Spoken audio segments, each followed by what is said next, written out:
the main benefits of participating in the ePortfolio project is that it's given me a kind of a different vantage point of my work. It allows me to reflect back on it and kind of also seeing where I've grown from earlier in the semester to later in the semester, and seeing how I've made strides in my work and really gotten a chance to see how I've improved throughout the semester as well, and also giving me the opportunity to share it with others and use it in the future for reference if I need to. The one thing we did was reflection, so you got to really think about the assignment after the fact. After we had talked about it in class, you got to say, oh, okay, so this is why this is important and impactful. Well, I definitely think that it helps you focus in on what's important in art conservation. Vicky's always talking about it as a three-legged stool. It's a really multidisciplinary major, so there's like having hand skills and like studio art abilities, having knowledge of chemistry, and a background knowledge of art history. So having those three different things, it's a little easy to get distracted and a little like, oh dear, what am I supposed to do? So having the ePortfolio really helps you unite those three disciplines, and it's really great in like helping you actually do that. Another thing that I really like about the ePortfolio is that it's online, so it's easy to access and it's eco-friendly, not wasting a lot of papers. As a music education major, like I said, we're getting one-on-one direct feedback from our professors on how we're doing, and it allows us to think outside of the box of just what's required in class. Reflection forms, like self-assessment and being able to go through my thought process and learning process, and really like repeat it almost, so that I can get it more thoroughly ingrained in me, and also be able to understand where I'm having problems and where I need to grow.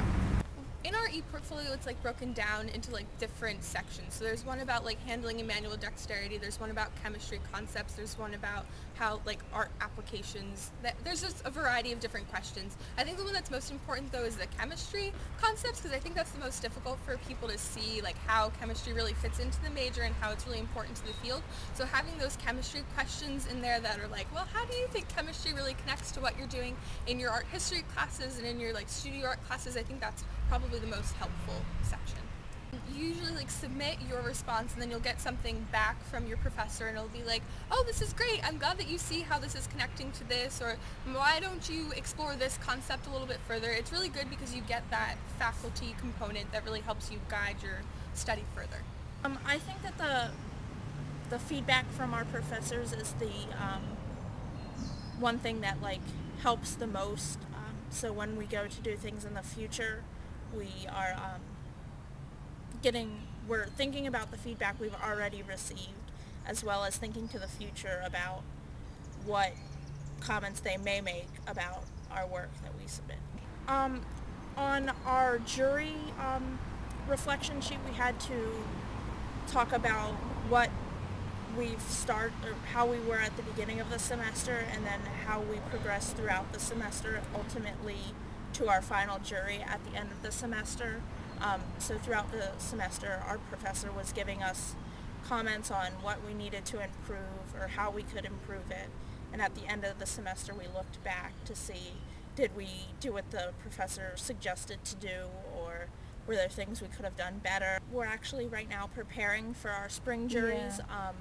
So a lot of the feedback I was given last semester, I've applied to my studies this semester, so I think my jury will be a whole lot better.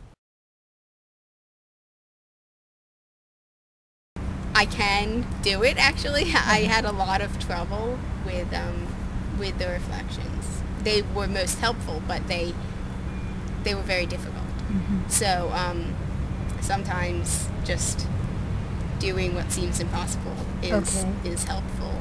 When I submit work to ePortfolio, by criticizing my own papers or seeing how it would benefit me, then later on in the semester I could use that information to make myself a better writer in certain projects. It really helps you reflect. I think one thing that a lot of students do is they turn in the assignment and they get the grade back and they don't really think about it. By doing the ePortfolio, you could go back and look at it and say, okay, this is maybe what I could have done better, this is what I learned, and it really helped you sort of think inwardly about what exactly you're doing and why it's important, rather than just having it be an assignment that you just do for the sake of doing it and then putting it away. It's difficult to see like where your path is really going to go, but having the ePortfolio and like the different like guided questions really clarifies some of the expectations for a student in the major and like a professional in the field. So I think that it just gives you a clear vision of like what I'm going to be in the future. So it's exciting and scary at the same time, but it's great that the ePortfolio is there to kind of like guide you along.